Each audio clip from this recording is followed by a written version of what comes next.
See you on the other side.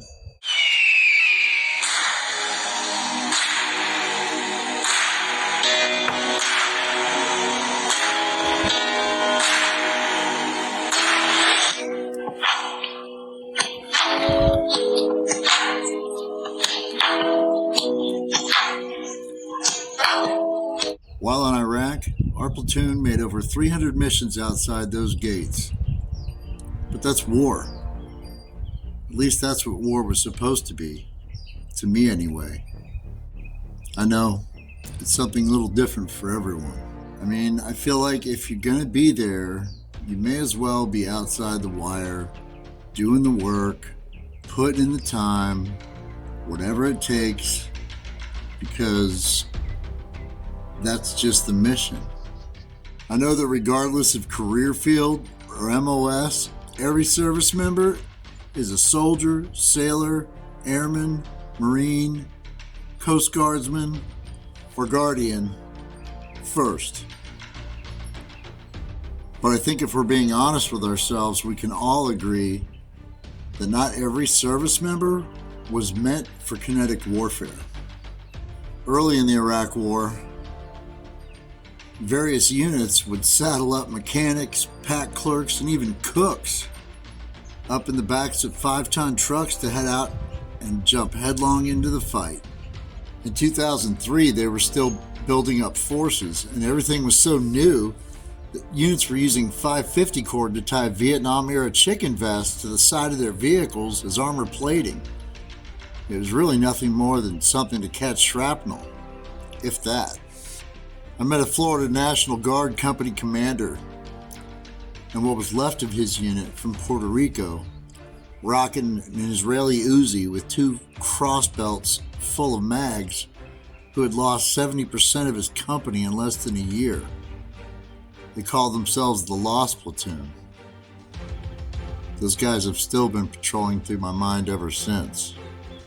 I still pray for them. And then there was the national body armor shortage back then. Things were pretty shady, and Iraq was like the Wild West.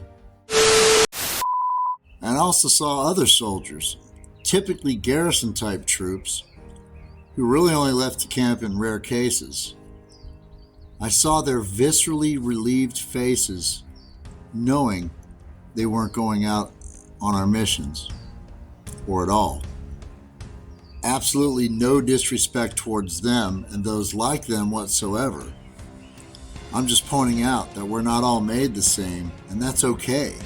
God has a plan for each and every one of us. Beans and bullets. Over the course of that year, I saw our guys get hardened up and tight as a drum. And it didn't take long for this ragtag bunch to execute flawlessly without a single word.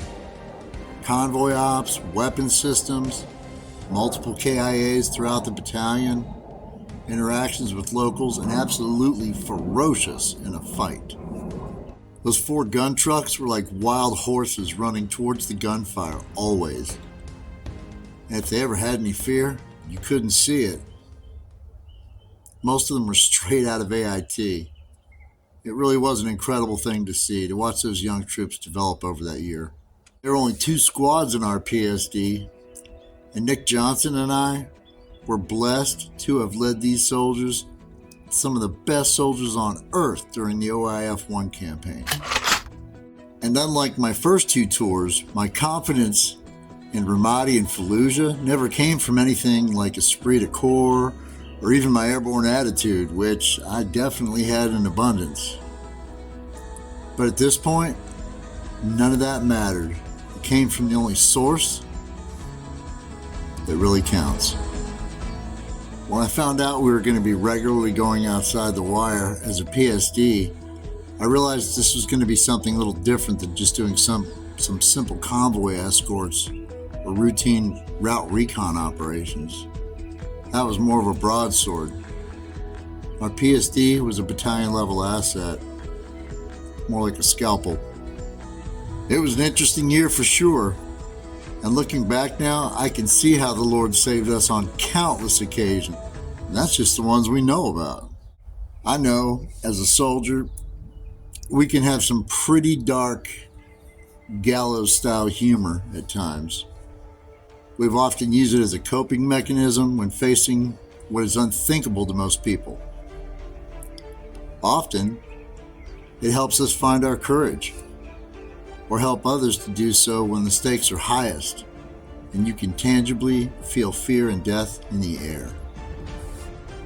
But I didn't choose these words out of fear or out of any dark sense of foreboding. I chose them very carefully, as I knew they could be very important over time. Words have meaning. Use them wisely. Shout out to all my fellow English majors out there. We'd have our convoy brief and last-minute checks before heading out, and I would casually say, "See you on the other side," while making eye contact and a hand on the shoulder. I understand that to most people, this might seem like a pretty dark thing to say, and an even more inappropriate time to say it. But I truly love those soldiers. And though we'd only met when I showed up 2 weeks after the main body, I wanted to impart something meaningful and potentially lasting to them. I was well aware that this was probably my last tour. All we had to do was live through it. But the reality was, either I would see them on the other side of the mission, or we would greet one another at heaven's gates with our Lord Jesus Christ. Either we would be attacked, or we wouldn't.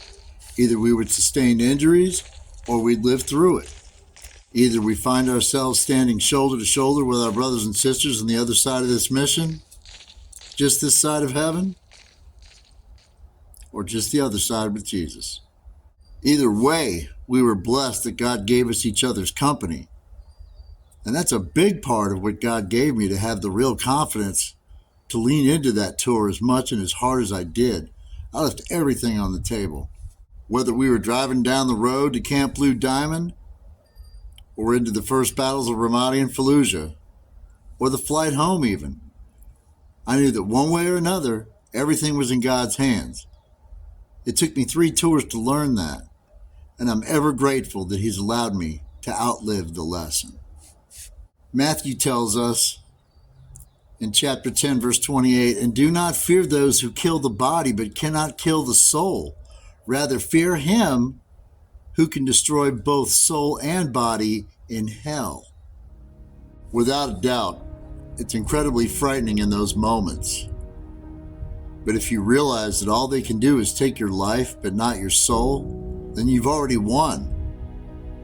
And you can step forward boldly, confidently into your future, the one that God has so graciously provided us with, either on the next mission outside the wire, with your family, or with your future.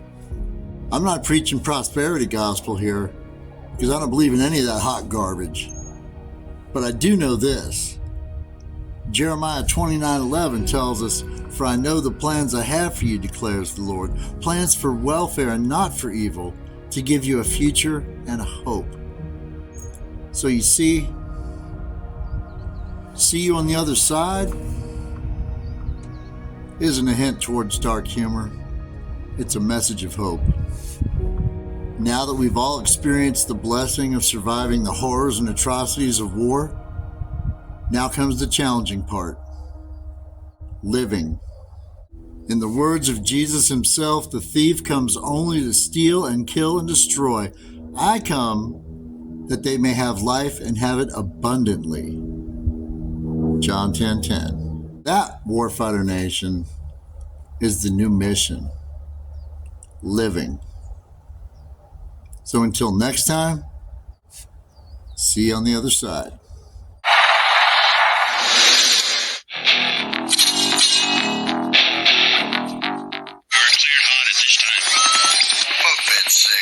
Smoke Jumper 7.